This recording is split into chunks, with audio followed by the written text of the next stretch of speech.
Olá, muito boa noite. Esta é a Super Live da Verdade, 8 de janeiro, a Super Live da Verdade, promovida pela ASFAV, Associação dos Familiares e Vítimas do 8 de janeiro. A gente está aqui com a presidente da ASFAV presente e também com a jornalista Ana Semin, que conversou com dezenas, acho que centenas de presos ao longo do ano de 2023.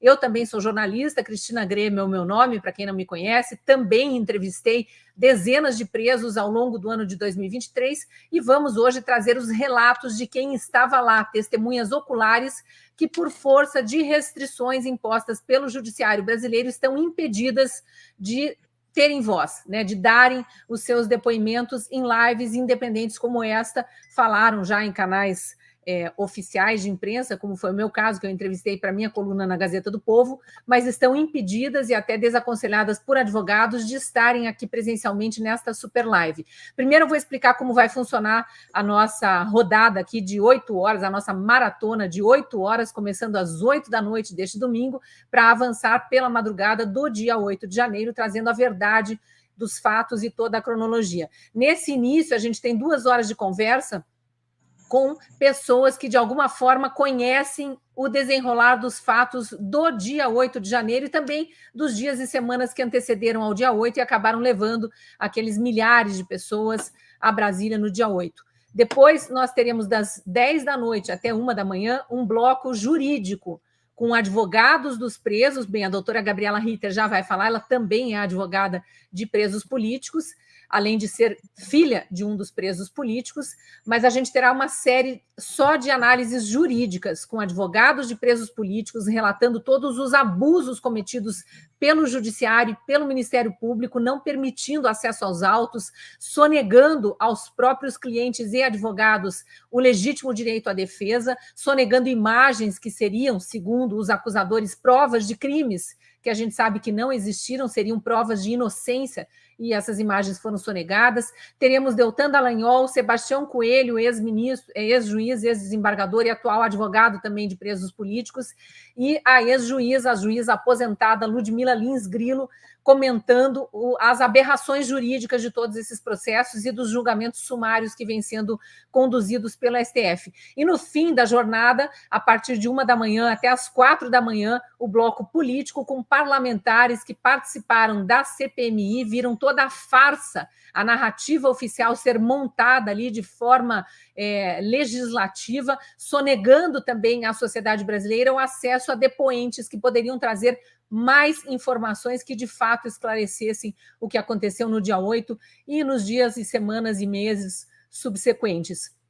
Gabriela, dito isso, explicada aqui a rotina que a gente vai ter pelas próximas 8 horas, assim, explicando que vai ter jornalistas aqui se revezando no comando das lives e também os entrevistados vão se revezar, obviamente, e a gente espera que você goste do conteúdo, goste de saber a verdade, acompanhe, curta, comente, compartilhe, especialmente compartilhe desde já para que mais e mais gente seja atingida pela verdade e não pela narrativa oficial, porque afinal de contas isso aqui também tem o objetivo de vir a ser um documento histórico, se nós não sofremos censura, né, que é um outro abuso de autoridade que vem sendo cometido no Brasil desde anos passados aí, mas se acentuou muito no ano de 2023, depois do 8 de janeiro, a gente pretende que no futuro, daqui 20, 30 anos, quando estudantes, né, quando nossos filhos, netos vierem a pesquisar sobre o que aconteceu de fato no 8 de janeiro, encontrem a contranarrativa, porque a narrativa oficial está posta, o tal do golpe de Estado que nunca houve, né, o terrorismo que nunca houve, e a narrativa e o massacre midiático que está acontecendo nesse exato momento e vai acontecer de maneira muito forte no dia 8 de janeiro de 2024. Então, Gabriela, vou te chamar para participar aqui desse início de live, e eu acho que o mais interessante, além de você se apresentar para quem eventualmente não te conheça, é explicar o que é a ASFAV e como e por que ela surgiu, afinal. Boa noite. Boa noite, Cris. Boa noite, Ana Semin. Para mim, hoje é um dia muito marcante, né? E eu sou Gabriela Ritter, presidente da Associação dos Familiares e Vítimas do 8 de janeiro. Eu sou advogada e também sou filha de um dos presos políticos que já está respondendo o processo em liberdade desde agosto. Eu preciso dizer também que esse evento ele foi organizado por muitas mãos, em tempo recorde, né? Eu quero agradecer, assim, pelo empenho de pessoas extremamente comprometidas com a causa, com a verdade, com a justiça do nosso país. Então, em meu nome, em nome das FAV, eu agradeço a Cris Grêmio, agradeço ao Coronel Gerson Gomes, ao Laudelino e ao Otávio, da TV Flórida, que não mediram esforços para que tudo ocorresse bem. E eu gostaria também de dizer, preciso dizer que não é esse evento, essa live, ela não é comemorativa, né? Até porque nós não temos nenhum motivo para comemorar por enquanto. Tenho certeza que um dia nós chegaremos lá, mas o nosso compromisso com o povo brasileiro, com essas famílias que vêm sofrendo, com os advogados, com todos os envolvidos, é trazer a verdade. Eu quero fazer também, eu acho que é importante esse nosso evento, que seja uma retrospectiva desse último ano, né, do que nós temos vivido. E o meu pai, uma frase que ele sempre me diz, que a tristeza, ela pode durar uma noite, mas a alegria, ela vem pela manhã. E, para nós, essa manhã, ela tem demorado, né, um ano para chegar. Não vou dizer que nós não vivemos de pequenas alegrias nesse tempo, vivemos sim, mas nós tivemos que, esse ano ele foi tão difícil, que a gente aprendeu, que a gente teve que ter muita garra, muita fé, muita força, muita resiliência, muito amor ao próximo, muita doação, e tivemos que muitas vezes ser firmes, né, ter uma postura firme em tempo integral. E isso com certeza, né, gastou muita energia, e só Deus para explicar como a gente conseguiu, né, dar conta até esse momento. Eu preciso deixar registrado que eu, como presidente, a doutora Carolina Siebro, o doutor Ezequiel Silveira, como advogados da associação, eles, além de estar, né, nessa gestão, nós somos os que estão à frente, terão outras gestões, mas eu preciso também deixar minha homenagem a eles, que em muitos momentos em que eu desabei, eles estavam ali me auxiliando, e não só ele, né, neles. Nós tivemos alguns colegas que ficaram no meio do caminho, outros que chegaram para somar o nosso time, mas a minha gratidão e o meu amor por eles é eterno, assim como outros colegas também que eu cumprimento em nome deles, cumprimento os demais que sabem muito bem o que a gente tem vivido. E a ASFAV, ela surgiu da necessidade das famílias se unirem, delas criarem força, porque nós fomos vendo no decorrer desse tempo que os advogados eram silenciados, que as pessoas pela mídia eram crucificadas, né, como terroristas, como golpistas, como as piores pessoas que existem, né? Teve até um documentário em que matavam quem eram bolsonaristas, né? Porque hoje todo mundo que é de direita é taxado como bolsonarista, né? Não, eles criaram um crime, né? O crime de bolsonarismo.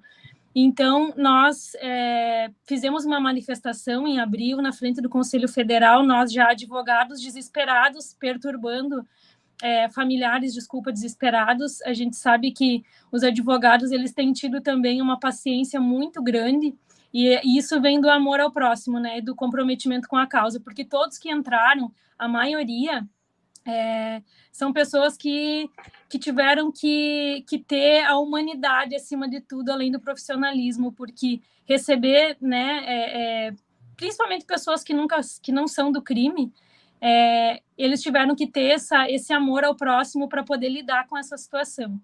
Então, a gente fez uma manifestação de familiares na frente do Conselho Federal em 11 de abril, e foi a partir dali que a gente percebeu que até o doutor Ezequiel ele estava lá acompanhando no dia, e ele disse, não, acho que vocês, entre famílias, precisam se unir, que tal uma associação? Então, foi ali no início, nós, todos familiares, com muito medo da perseguição, né?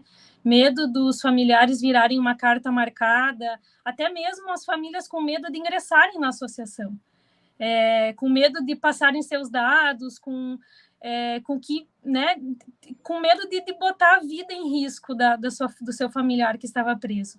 E no decorrer do tempo, a gente teve que ter muita força e clareza nas nossas decisões que a gente foi tomando enquanto associação, para a gente sempre fazer o melhor por todos. O objetivo inicial era dar voz às violações, fortalecer, né, a verdade, o que estava acontecendo, denunciar principalmente, porque a gente via que os advogados também estão todos muito perdidos e abalados no meio desse processo. Tem, inclusive, um advogado que tem 47 anos de profissão, criminalista, e ele me ligou um dia e disse assim, olha, eu não sei, eu nunca vi na minha vida nada parecido com o que a gente tem vivido nesses processos. E então, até o cliente dele saiu agora faz pouco tempo, não faz um mês, eu acho, também, preso, e nunca teve um pedido de prisão pela PGR, nem na audiência de custódia.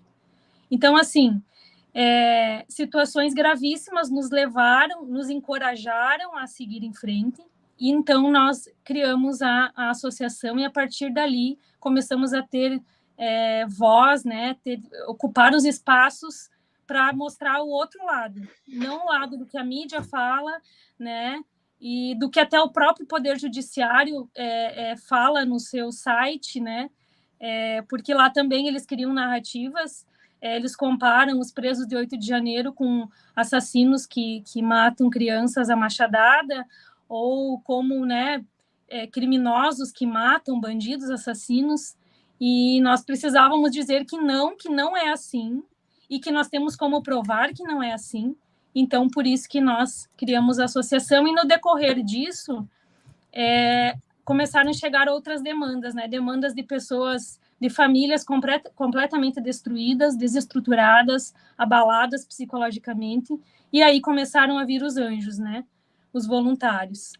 As pessoas que vieram, olha, eu não tenho muito para dar, mas o que eu posso dar é o meu trabalho, é o que eu sei fazer, e é o que vocês também têm feito como jornalistas, né? A jornalista Ana Semin e você tem feito esse trabalho também por doação, né? Por amor também à causa. E aí vieram, então, médicos, professores, pessoas que quiseram se juntar a nós. E, além disso, começaram a chegar demandas também de pessoas passando necessidades gravíssimas, pessoas que tiveram uma carreira, uma vida, uma profissão, e que saíram da prisão completamente desestruturadas, com o uso da tornozeleira, com essas medidas abusivas, né, que impedem as pessoas de trabalharem, motoboy, pessoas que trabalhavam em festas, em restaurantes. Então, assim, retirou... ministro Alexandre de Moraes e os ministros, com as suas decisões, eles retiraram completamente a dignidade dessas pessoas. E sem provas, porque ninguém está aqui para dizer que ninguém merece ser punido, que está tudo bem. Não. Né? Aconteceu o crime, sim, dia 8 de janeiro aconteceu, mas o que de fato aconteceu? Essas pessoas que estão pagando por isso são as que cometeram crimes? Que crimes elas cometeram? Golpe de Estado, sem armas, sem apoio das Forças Armadas, no recesso parlamentar? É inadmissível que isso perpetue, né? Então, o nosso compromisso, eu tenho certeza que no decorrer dessas 8 horas, a gente vai conseguir trazer toda essa cronologia e mostrar a verdade. Esse o nosso compromisso, não é criar uma narrativa falsa, uma ilusão, não. A gente quer que as pessoas conheçam claramente e abertamente, que isso vá para o mundo inteiro, né, para que as pessoas tenham conhecimento. Faltou eu dizer na abertura, agradeço demais por essa explicação, Gabriela, e já te entrego a palavra, Ana, porque você também tem muito a acrescentar, e é importante a gente começar a cronologia dos fatos, conforme aqueles que estiveram lá, as testemunhas oculares, os manifestantes, que não são criminosos. A gente não está dando voz a black blocs, invasores de prédio e depredadores de patrimônio público. Nós estamos dando voz a pessoas inocentes que estavam fazendo o que a Constituição permite, expressar o seu pensamento, praticar o seu direito de livre manifestação, sem se esconder no anonimato, que é a coisa que essas milícias digitais aí, que a gente sabe a favor de quem atuam, fazem o tempo todo, atacam pessoas, difamam pessoas e se escondem num anonimato de um nomezinho em inglês qualquer, um perfilzinho que não tem foto, para depois achar que não vai ser descoberto, nem muitos são protegidos mesmo pela lei. Essas pessoas inocentes precisam ser ouvidas, e eu e a Ana passamos o ano inteiro, a doutora Gabriela e tantos outros advogados que a senhora citou aí, também estiveram ouvindo esses presos ao longo de 2023 e entendemos exatamente a cronologia dos fatos, tal qual entenderam os parlamentares que mais tarde estarão aqui relatando e trazendo o seu relatório paralelo da CPMI, porque o relatório oficial é o relatório da narrativa da tropa de choque lulista, e a gente sabe muito bem o que eles querem fazer passar para a opinião pública, né? Mas eu esqueci de dizer aqui que nós estamos em transmissão simultânea para vários canais, e agradecer demais a audiência que está não só no YouTube da ASFAV, no meu próprio canal do YouTube, no canal do YouTube do Coronel Gerson Gomes, no canal do YouTube do Fio Diário, no canal do YouTube da TV Flórida, e ao longo da noite a gente vai ter alguns outros canais em transmissão simultânea também de partes da live, conforme os participantes forem entrando, porque essa audiência somada já é superior à maior audiência que o presidente Lula conseguiu nas suas lives, com toda a pompa e circunstância e gasto de dinheiro público que ele faz. Aqui é um trabalho voluntário, sem nenhum dinheiro investido, nem público nem particular, só o nosso tempo livre e a nossa vontade de divulgar a verdade e de restabelecer a justiça nesse país. Então, Ana, vamos começar pela cronologia dos fatos. Primeiro você se apresenta, porque tem gente que não te conhece. Eu mesma estava aqui me apresentando para você nos bastidores, a gente não se conhecia ainda, né? Mas fazemos um trabalho parecido em mídias diferentes. Se apresenta e relata já o começo do que você entende que foi o 8 de janeiro. Se houve um planejador, se houve um financiador, se houve uma pompa e circunstância, quem eram aquelas pessoas, como aconteceu o 8 de janeiro. Boa noite e obrigada pela tua disponibilidade de estar aqui conosco. Boa noite, Gabriela, Cristina e todos que estão nos assistindo. Meu nome é Ana Maria Semin, eu sou jornalista, mas uma jornalista que atende empresas, então minha carreira iniciou em 1987, é uma carreira longa, e nunca tive envolvimento com qualquer questão política, nem nada.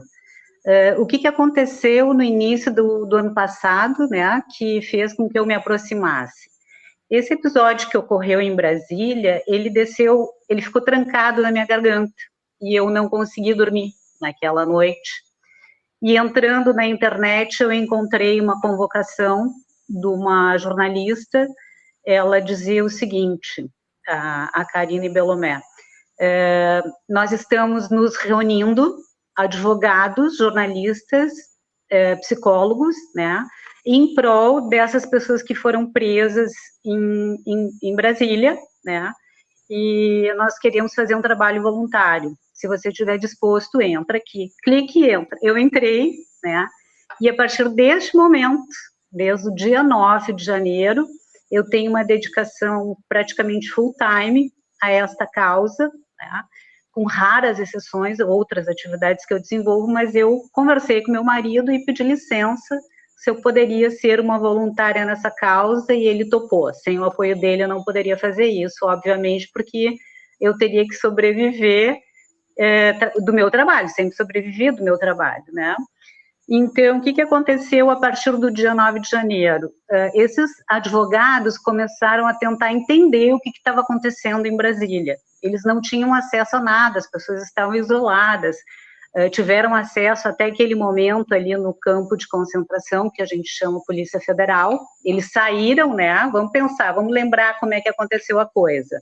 As pessoas saíram de suas cidades, dos seus estados, para fazer uma manifestação que eles estavam acostumados a fazer, só que na sua cidade. Tinha um QG na frente da sua cidade, ali tinha um movimento de orações, de cânticos, de hasteamento de bandeira, enfim, aquele ritual todo que quem é patriota conhece. Eu fui na minha cidade, Caxias do Sul, umas 3, 4, 5 vezes, não fui realmente, não sou aquela mulher que ficou ali, mas o que eu vi na frente do quartel?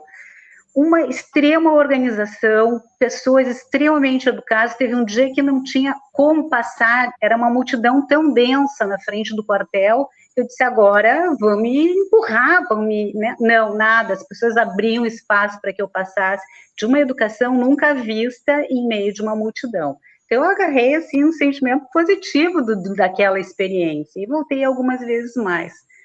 ali naquele momento, em janeiro, eu disse, não, tem alguma coisa errada nessa história, e aí vamos descobrir o que está acontecendo. Se pessoas normais, pessoas educadas, foram a Brasília se manifestar, eram 70 dias de manifestação, sem nenhuma ocorrência, o que é que aconteceu em Brasília? Eu sou jornalista, eu tenho que fazer essa pergunta. E como é que eu respondo essa pergunta? Mergulhando nos fatos. Então, de janeiro até hoje, o que eu faço? Eu entrevisto essas pessoas, são 133 textos, o primeiro deles tem um título bem interessante, tem 11 páginas. A primeira entrevistada, ela surgiu de surpresa no mês de fevereiro.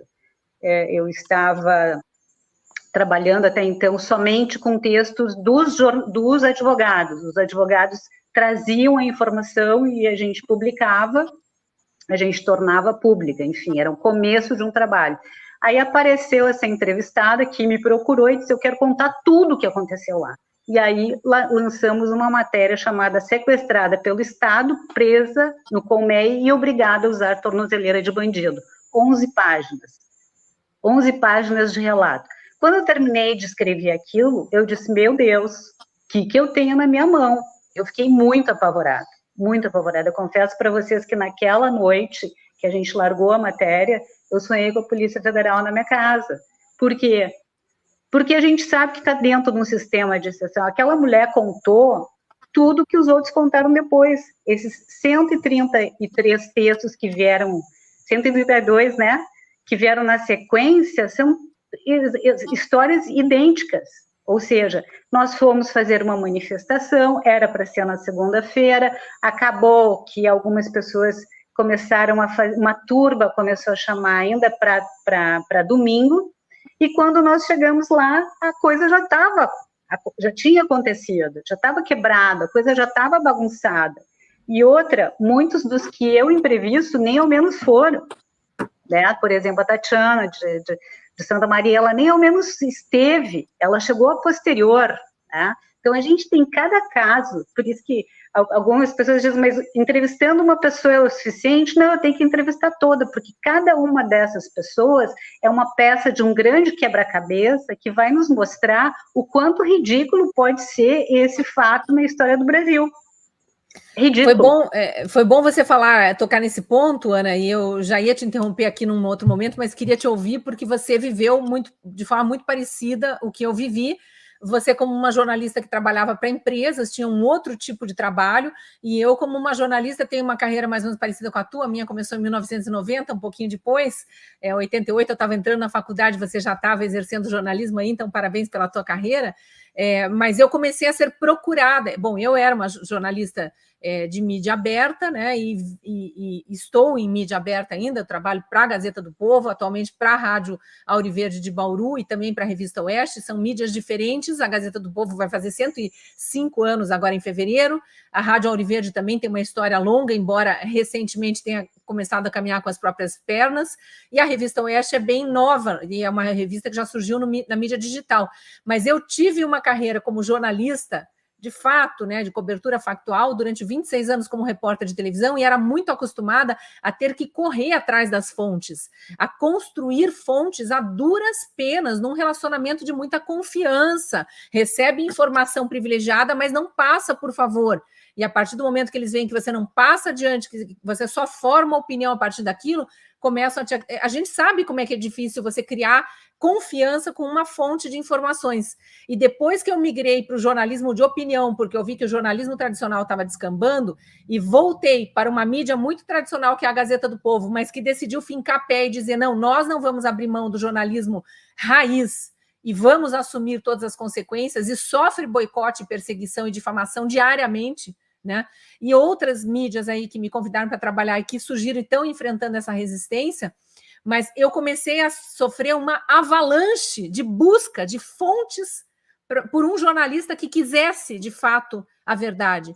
E isso aconteceu com os presos do 8 de janeiro. Começaram a me procurar, tão logo começaram a ser, primeiro os parentes dos presos, obviamente, né, advogados dos presos. Eu estava de férias no 8 de janeiro, e já voltei das férias na semana seguinte entrevistando o doutor Cláudio Caivano, que já era advogado de presos, já tinha estado no campo de concentração da Polícia Federal em Brasília, já estava atendendo alguns pro bono, aliás, a doutora Gabriela Ritter não falou isso, mas muito obrigada em nome da sociedade brasileira a todos os advogados que estão atendendo até hoje sem sequer receber honorários, tendo muitos gastos para ir a Brasília, para registrar petições, para, né, se apresentar no gabinete do ministro, porque há uma ditadura de tal forma que até isso é exigido deles, e atendendo pessoas como motoboys, faxineiras, jardineiros, porque assim como há médicos, advogados e jornalistas entre os presos e outros profissionais liberais, empresários, inclusive, há pessoas sem nenhuma condição que tinham ido a Brasília com passagem doada, sim,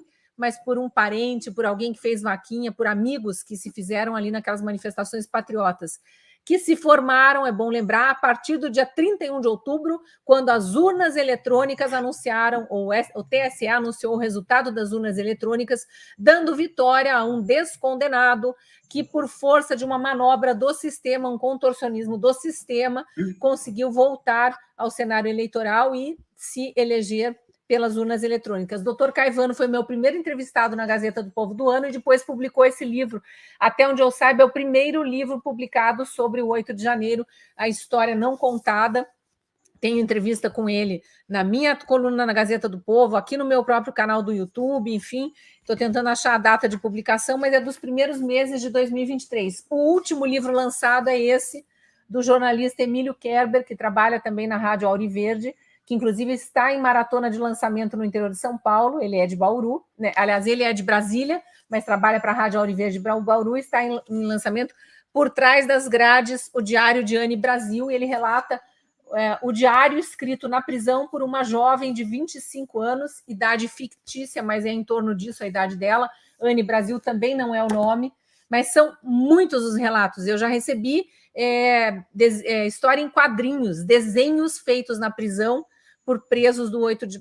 Por um preso do 8 de janeiro, ainda está por ser publicado, tem dezenas de outras histórias. Amanhã eu lanço um livro digital pela Gazeta do Povo, né, também sobre o 8 de janeiro, então tem muitos registros já que vieram, mas eu fiz esse histórico todo para dizer, hoje, depois de conversar com dezenas desses presos, que eu comecei a entrevistar a partir da liberdade que deram ao Bismarck, do canal Hipócritas, que foi um outro, que não esteve no 8 de janeiro, estava no exterior, foi preso no exterior, por um processo altamente ilegal, ele não era procurado por polícias internacionais, a polícia paraguaia, a mando da polícia brasileira, ou mancomunada com a polícia brasileira, prende Bismarck, que é de Santa Catarina, foi trazido para Curitiba, ficou preso aqui, não pôde ser visitado por parentes, tem mais essa ilegalidade sendo cometida, mas isso tudo vai ser comentado no bloco jurídico com os juristas e advogados. Mas a gente entende a cronologia, e eu queria aproveitar essa meia hora final nossa para a gente relembrar a cronologia dos fatos. E aí a Gabriela também pode ir entrando, tanto como filha de um preso político que dá o seu próprio depoimento em família, quanto advogada e que ouviu tantas famílias e tantos presos. Mas a cronologia dos fatos. Houve todas aquelas manifestações lá, dia 31 de outubro, depois dos bloqueios das estradas, que migraram para frente dos quartéis, né?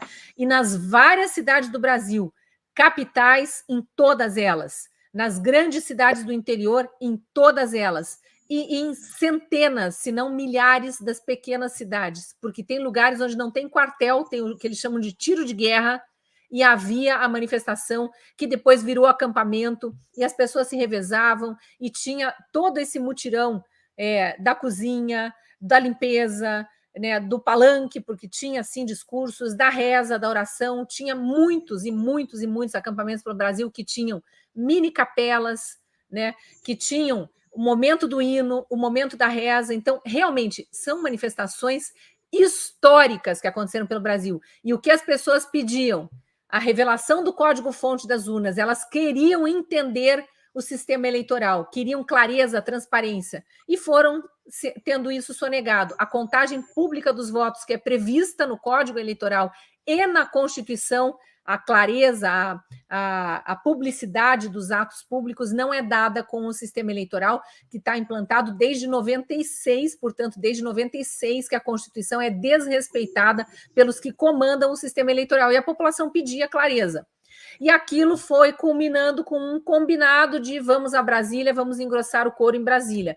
Então, a partir do momento em que chegam em Brasília e o reforço do acampamento em Brasília começa, é que eu queria que você, Ana, e você, Gabriela, começassem a cronologia ali. O que aconteceu a partir daquelas semanas que antecedem ao Natal, né? Mas em que Brasília começa a virar um grande acampamento. E lá em Brasília, sim, tinha gerador, tudo comprado com vaquinha, alugado com vaquinha, não tem financiador. Até onde eu saiba, não tem, me corrijam se eu estiver errada. Né? Eu acho que... O local para carregar os celulares, tinha tudo isso organizado no acampamento de Brasília. Eu acho que a gente não pode deixar de lembrar que os problemas em Brasília começaram ainda no dia 12 de dezembro. No dia 12 de dezembro, quando o Sererê foi preso ao sair do palácio presidencial, numa emboscada, e aí levaram ele não por uma delegacia de polícia, levaram ele para a sede administrativa da Polícia Federal. Uhum. Quer dizer... Por que tu vai levar alguém para a sede da Polícia Federal fechada? Estava fechada, tá? E ali aconteceu todo aquele cenário de horror, de queima de veículos, de carro e tal, e aí se desencadeou um processo de prisão. Ali já começou um processo de prisão do Sererê. É importante esclarecer, Ana, que nesse dia era o dia da posse antecipada do Lula, da diplomação. E nesse dia teve um afluxo de petistas, sindicalistas, pessoal do MST a Brasília. Isso está registrado, não tem como negar. E esse é o dia, pela primeira vez, em que se registram infiltrados nas manifestações. Sim. Há lives, inclusive o Alan Frutuoso, que é um jornalista que foi preso depois, muito tempo depois, transmitiu essa noite de terror ali nos arredores da Polícia Federal, e ali eram claramente infiltrados black blocs com balaclava na cabeça, tinham mochila com bombas dentro. Isso não é o padrão dos manifestantes que estavam no QG, né? Tá, então, havia toda, então, essa predisposição. Acho que muita gente não percebeu que isso poderia acontecer depois da posse de Lula. Então, uma das características que eu vejo das pessoas que foram a Brasília é que elas não perceberam o risco que elas estariam correndo na medida em que as Forças Armadas já não estavam sob comando do antigo presidente. Tá? Então, só para deixar registrado, houve todo um movimento que estava realmente respaldado pelas Forças Armadas na frente dos quartéis no ano de 2022. Até existe documentação, se vocês digitarem aí, dão um Google, vão ver que as Forças Armadas, em novembro, reforçou a ideia de que ali eles fariam a defesa, que era um lugar seguro, né? E na virada do ano, o que aconteceu? Houve um esvaziamento dos QGs locais e um chamamento para que as pessoas se deslocassem lá para Brasília para fazer um grande abraço, né, na Praça dos Três Poderes. A ideia era essa, fazer um grande abraço, um movimento simbólico, né, de dizer, pô, nós somos a população e a gente entende que nós temos que ser ouvidos. O que eu entendi durante todo esse processo é que existe uma massa gigantesca de pessoas do Brasil que se identificam com o viés conservador e que não encontra espaço, voz no cenário, digamos, junto ao poder instituído. Né? Então, essas pessoas, qual é a alternativa quando você não consegue dialogar com quem está no poder? Você vai para a rua e diz, eu quero ser ouvido. E é isso que foi feito. De uma maneira muito educada, de uma maneira muito cortês. Então, são poucos minutos que a gente tem, eu gostaria de chamar a reflexão. O que todo esse movimento nos mostrou? Que existe uma gama enorme de pessoas que não estão sendo vistas pelo atual governo brasileiro, não está sendo atendida, não está, o governo atual não está dialogando, e a gente, quando fala em governo, a gente está falando só do governo executivo, legislativo, a gente está falando de toda a estrutura estatal, que ela não está de acordo com a vontade de uma parte imensa da população brasileira. Então, assim, por mais que existam sistemas de repressão existe sinal, a gente pode fazer sinal de fumaça, entendeu? Então, vão acabar com o sistema de internet, vão boicotar todas as mídias sociais. Gente, aí tu vai abrir uma outra brecha, as pessoas vão se comunicar porta a porta. Entidades estão pipocando no Brasil inteiro. Quem não viu isso, então que preste atenção. As entidades conservadoras estão sendo abertas em tudo quanto é lugar. Por quê? Porque essas pessoas querem ser ouvidas. Não existe como você reprimir essa voz, não existe como você transformar essas pessoas e inutilizar essas pessoas. Essa voz existe, essa vontade existe. Na medida que se encontraram na rua, na frente dos quartéis, elas vão se encontrar agora dentro de salas, em reuniões, e a transformação já está em andamento da história desse Brasil, né? Quem tem que temer é o governante que não está prestando atenção. E não nós, né? Então, eu não quero ser tão otimista com vocês e dizer que esse jogo já está em andamento, né? A gente já foi para a rua, a gente já se viu em multidão, a gente já trocou experiência, a gente já sentiu a dor da repressão no dia 8 de janeiro, no dia 9, no dia 9 foi pior ainda, né? Até o dia 8 tem a justificativa daquela palhaçada toda que acabou acontecendo, de quebrar isso, quebrar aquilo, e pegar idoso que foi se defender das bombas dentro do prédio, como é o caso de muito velhinho, muito senhorinha, muita gente doente, que acabou entrando no inquérito 4922, que é um inquérito extremamente severo, que já condenou 33 pessoas, e tem mais 40 e poucas em julgamento, né? E que a gente já sabe que é 12, 14, 17 anos. Tudo isso. Depois o pessoal do bloco jurídico vai detalhar todos esses absurdos do que acontece do momento da prisão em diante. Eu sei que a Gabriela tem muita vontade de falar sobre isso, vai participar em outro momento da live também, né, Gabriela? Eu também vou voltar na madrugada em outro momento, mas eu acho que vamos seguir a cronologia. Essas pessoas chegam em Brasília, vindos do Brasil inteiro. A Ana Semin citou a Tatiane Marques de Santa Maria, que foi uma das pessoas que ela entrevistou. Eu também entrevistei a Tatiane. A Tatiane sai de um ônibus, e eu estou citando o caso dela, e acho que a Ana também citou, porque é emblemático. Aconteceram centenas de casos como esses pelo Brasil, de ônibus, centenas de ônibus, que saíram de vários cantos do país, com pessoas que pagaram sua passagem do seu bolso. No ônibus da Tatiane tem 4 irmãs que ela conheceu depois na prisão, já de mais idade, tem famílias inteiras, tem pai e filho, tem avô e neto, tem, enfim, de tudo ali, pessoas que não se conheciam, se conheceram no ônibus de Santa Maria a Brasília. Enfim, são quase 2 dias de viagem. Esses ônibus estavam sendo monitorados, isso depois o pessoal também do judiciário e até os parlamentares lá da CPMI vão falar, porque a ABIN tinha disparado todos aqueles avisos, vinha monitorando, tinha infiltrados dentro dos grupos conservadores, dentro dos acampamentos, sabia da movimentação. Esses ônibus são parados pela Polícia Rodoviária Federal, que revista tudo, tira as malas dos ônibus, esvazia tudo, revista as pessoas. No caso da Tatiane, teve uma parada no interior de São Paulo, em que o policial, depois de 1 hora revistando o ônibus inteiro, diz: credo, vocês não têm nem faca de cortar laranja, podem seguir viagem. Esse ônibus chega à noite a Brasília, já tinha acabado tudo, eles nem sabiam o que tinha acontecido lá na Praça dos Três Poderes, vão para o acampamento descansar e amanhecem presos. Então tem todo tipo de absurdo, mas as prisões e ilegalidades vamos deixar para depois. Gabriela, do que você ouviu dos presos, e eu e a Ana vamos acrescentando aqui mais vagarosamente agora para deixar você falar um pouco mais, mas do que você ouviu dos presos, porque eu ouvi, por exemplo, que os que estavam no QG, fora esses ônibus que chegaram depois, gente de carro que chegou e parou nos arredores da Praça dos Três Poderes e saiu a pé, enfim, mas dos que estavam no QG, saíram para enfrentar uma caminhada longa de quilômetros, não é qualquer velhinho que aguenta isso, mas muitos idosos e tal, que já estavam no QG, foram, porque, infiltrados ou não, houve esse burburinho de vamos para a Praça dos Três Poderes, muitos achando que iam transferir o acampamento para lá, foram com suas barraquinhas nas costas, na mochila, e fora isso eles tinham garrafa d'água, biscoito, uma muda de roupa, às vezes nem isso, e bandeiras do Brasil.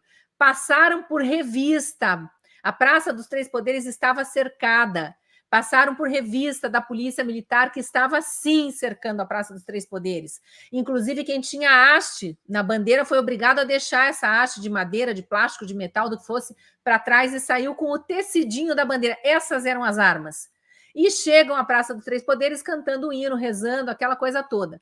O que você sabe do momento em que começaram a ouvir barulho de quebra-quebra dentro dos prédios públicos, que sabe-se lá por quê, tinha infiltrados lá dentro, quebrando já coisas, que depois a gente sabe por imagens, fugiram pelos janelões de rapel, conseguiram sair escondidos em balaclava de black blocs. Até hoje sabe-se lá por que a Polícia Federal não foi atrás dessas pessoas, ou se foi, não localizou. Né? Essa Polícia Federal do Flávio Dino ou do Alexandre de Moraes, tão poderosa, não conseguiu descobrir, conseguiu prender 2.000 velhinhos, 2.000 pessoas inocentes, né? Perseguir, e continua com as operações lesa pátria, entre aspas, porque não acho esse nome não apropriado. E por que aquelas pessoas que foram sendo revistadas? O que aconteceu dali para frente, Gabriela, que você sabe? Eu estava escutando vocês e relembrando, né? Porque chegam muitos casos, né? Principalmente em razão da associação.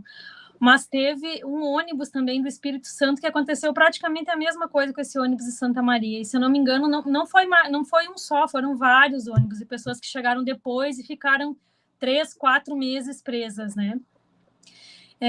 Eu me recordo, assim, de começar a ver aquelas imagens. Inclusive, tiveram ônibus que chegaram na praça, chegaram próximo à praça ali. Eu não conheço muito Brasília, assim, ali próximo aos arredores da praça. Mas tiveram ônibus que chegaram ali, as pessoas desceram, nem estiveram no QG. Muitas delas aconteceu isso. Pessoas que foram para... pegaram uma carona no ônibus, que é o caso do seu Jorginho, que está preso até hoje também, né? Chegou lá, estava aguardando um amigo e viu que tinha manifestação na praça e foi descendo até lá e está preso até hoje, condenado, inclusive, em 17 anos. Então, eu me recordo de ver pelos noticiários, até porque eu não tive muito contato com meu pai naquele dia, foram poucas as ocasiões em que a gente se comunicou, mas a gente começou a ver pelas mídias e depois ficar sabendo dos relatos das pessoas que passaram por revista e que chegaram lá na praça, aquela multidão, e os helicópteros começaram a jogar bombas, que nós temos os vídeos depois que a gente vai trazer também, e as pessoas tiveram que se abrigar dentro dos prédios. Alguns foram convidados a adentrar, alguns entraram por curiosidade, então existiu todo tipo de pessoas que foram presas lá, e depois, no outro dia, de pessoas que foram presas no QG. Eu me recordo de um caso também, de um casal que estava trabalhando no dia 8 e foi buscar o carro da mãe que ficou no QG, e eles foram presos no dia 9. Eles foram para a sede da Polícia Federal, chegaram aí lá presos, e eles só saíram porque eles estavam com, se eu não me engano, era um grupo de idosos, Seixonoe, que fala, acho que eles estavam em Brasília e também foram presos, e eles saíram e eles estavam juntos ali com aquelas pessoas, eles acabaram saindo por isso, senão também teriam sido presos. Por quê? E por que não se sabe dessas histórias? O Poder Judiciário não individualiza nenhuma conduta, né? Eles não sabem que aconteceu isso. Para eles, a presunção da inocência não existe, né?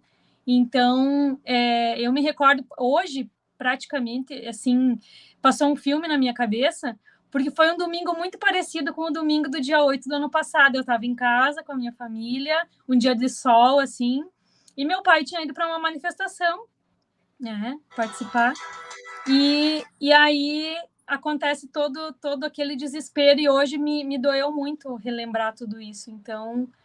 Eu queria contar só o caso de um casal que é de Brasília, um casal de uma idade já avançada, e eles estavam numa roça, nos arredores de Brasília, e estavam voltando para casa. Esse casal estava voltando para casa e a esposa disse: olha, está acontecendo alguma coisa na Praça dos Três Poderes, eu quero ir lá.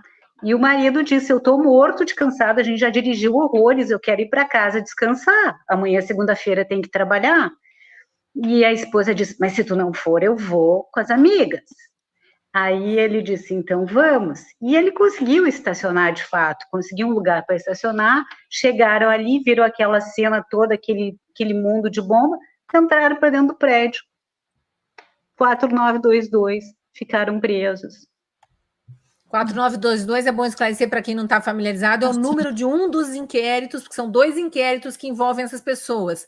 Um que engloba aqueles que foram presos dentro de prédios públicos, não necessariamente vandalizando, aliás, vândalos não foram presos, vândalos depois, às vezes na Lesa Pátria, o rapaz do relógio, alguns outros foram localizados, mas até hoje a maior parte dos vândalos, né, inclusive aqueles fotografados pelo fotógrafo da Reuters, que foram vistos ali por testemunho ocular pelo general G. Dias, né, o sombra do Lula, até hoje não foram localizados, muito menos presos, mas existe um inquérito que engloba as pessoas presas dentro de prédios públicos e aquelas que foram presas no acampamento. As do acampamento, inclusive, estão sofrendo um outro assédio. O pessoal do bloco jurídico vai entrar a fundo nisso, que é a pressão para que eles confessem um crime que não cometeram, para que parem de ser processados. Ou seja, as autoridades que cometeram abuso de autoridades estão querendo se isentar de um futuro processo por abuso de autoridade, mostrando, não, eles confessaram, está aqui a confissão. Né? Então, é uma chantagem absurda que o Estado brasileiro está praticando através das suas instituições, não mais democráticas, ditatoriais, porque isso é característica de ditadura.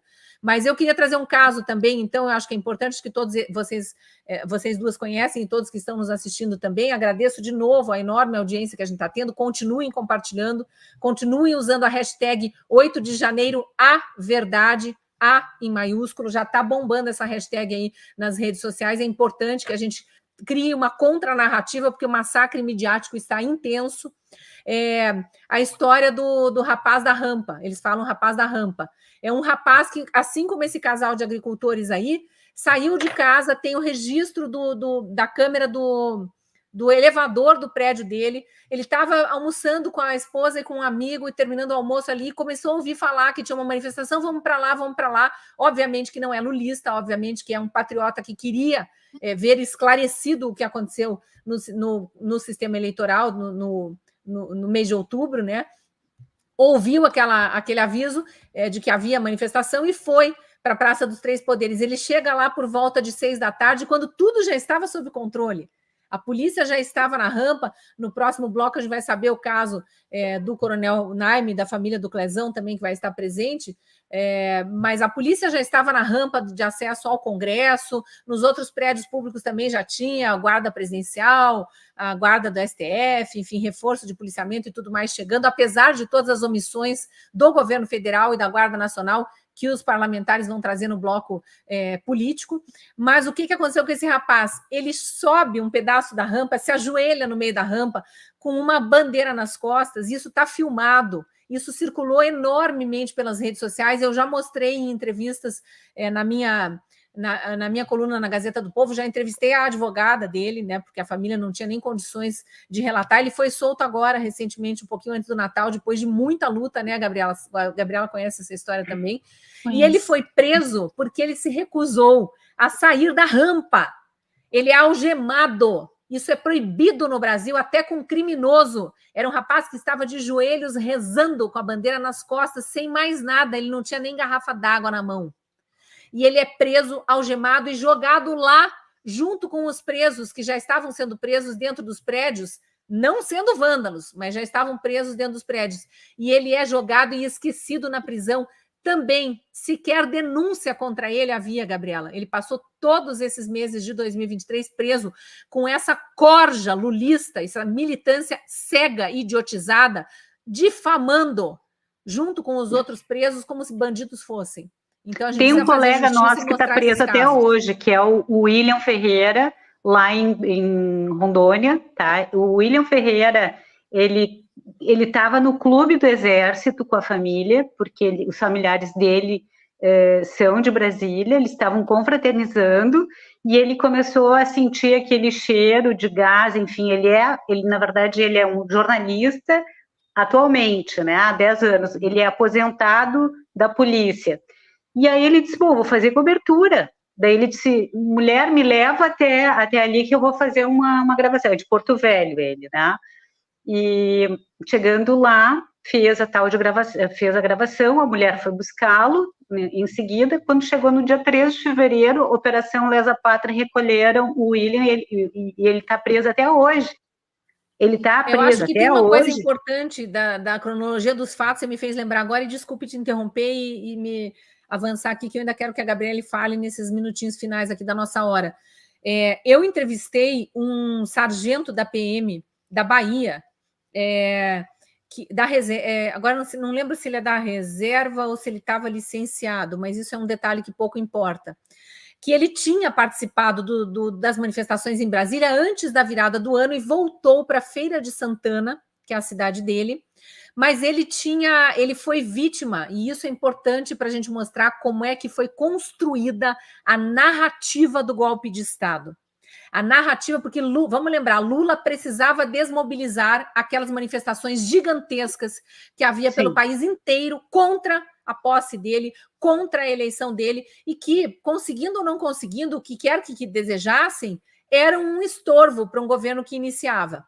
E aí, olha como a narrativa é construída. Surgiu uma página no Instagram chamada Contra-Golpe Brasil, dias antes do 8 de janeiro, que dizem que é de um influenciador digital, dessa milícia digital aí que está sendo abafada pelo governo agora, mas a gente sabe do que se trata.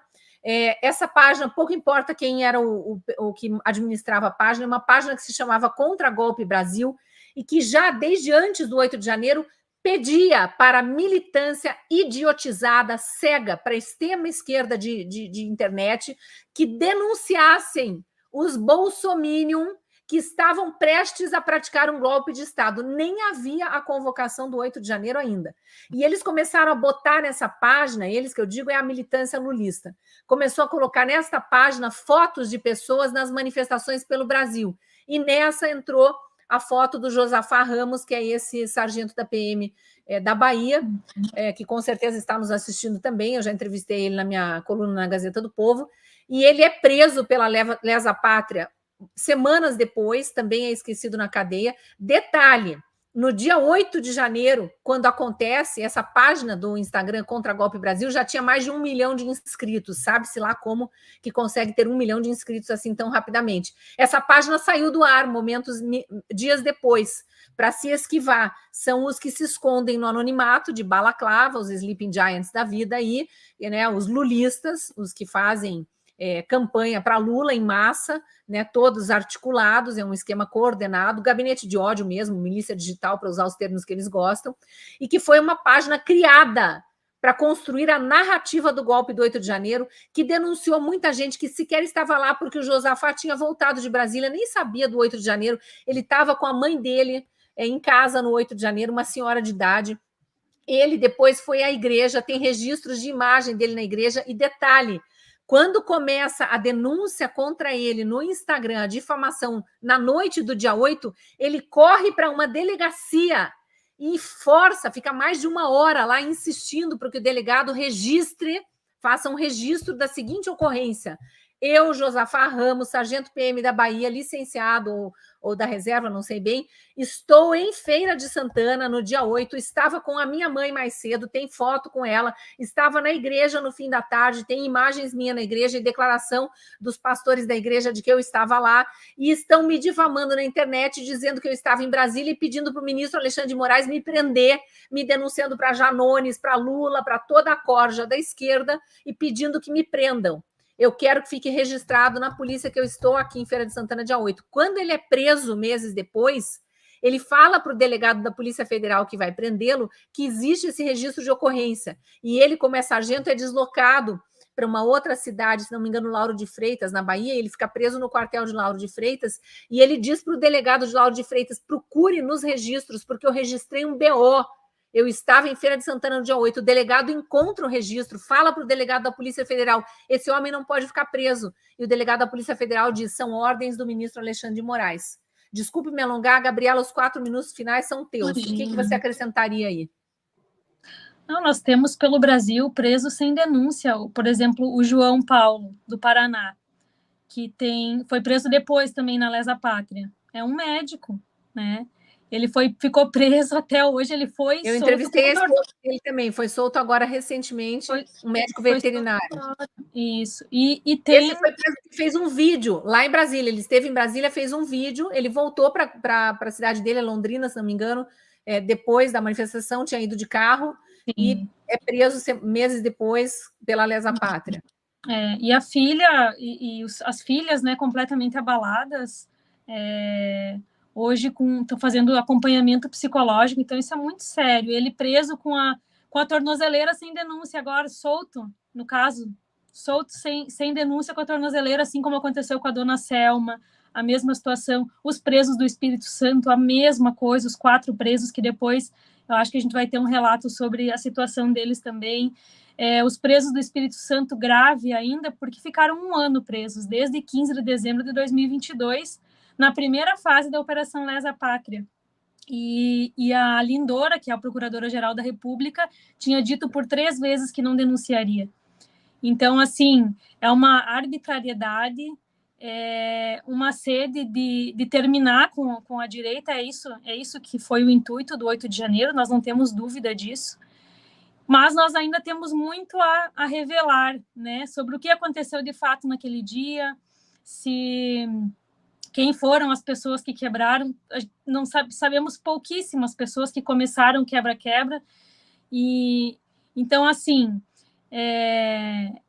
eu acho que vai ser essa nossa transmissão, essa nossa live, ela vai ter uma grande importância, porque todas as pessoas que estão participando são pessoas que estão vivenciando isso desde o dia 8, então cada um vai ter muito a contribuir. Eu sei que o nosso tempo também já está se encerrando. No próximo bloco a gente vai ter também a doutora Juliana, que o pai dela esteve preso, o idoso, né, com mais idade, de 74 anos, e que não pôde ir no casamento da filha, assim como nós temos um preso, o Marcos Alexandre, que a filha nasceu agora no dia 25 de dezembro, e ele se entregou depois, porque tinha um mandado de prisão da Operação Lesa Pátria, dessas páginas aí, desse contragolpe. Então, são tantas histórias que vem passando um filme na nossa cabeça, e a gente poderia passar horas aqui relatando. Tem também o Claudinei, de Minas Gerais, que tentou o suicídio na prisão. Então, assim, são pessoas que não têm provas contra ela. Um exemplo, o seu Jorge Luiz, que está preso também até hoje. Ele está preso com parecer favorável à soltura desde o dia 13 de setembro. Próximo ao Clesão, ali ele teve o parecer para soltura. Ele é um senhor que ele é um pastor, a Ana Semin escreveu a história dele. E ele tem uma doença que ele precisa fazer uma cirurgia, ele já passou pela equipe médica, a equipe médica já atestou que ele precisa dentro do presídio fazer. E sabe por que ele está preso? O ministro negou a soltura dele dia 15 de dezembro. Tá? Negou a soltura porque ele tinha antecedentes criminais. A família, nossa, não, meu pai não tem antecedentes. O filho foi para cima, né, de investigar o que estava acontecendo. Eles descobriram que se trata de um homônimo.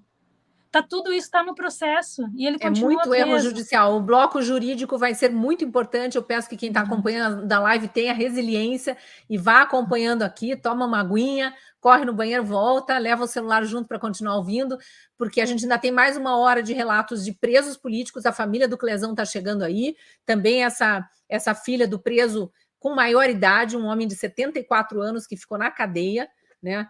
Lula foi solto e naquela manobra e não reabriram os processos porque ele não teria idade para responder e é mais novo do que esse senhor que ficou preso. Então, muitos absurdos jurídicos virão depois desse bloco que vem agora com esses novos familiares. Então, Gabriela, agradeço. Eu queria falar só mais ou menos assim sobre o perfil, né, das pessoas, porque conhecendo assim meu pai foi o que mais me vendo assim, como é o perfil do meu pai, um empresário, uma pessoa que nunca respondeu nenhum processo, né, atuante na comunidade, jamais teria qualquer ato de violência, jamais depredaria o patrimônio público.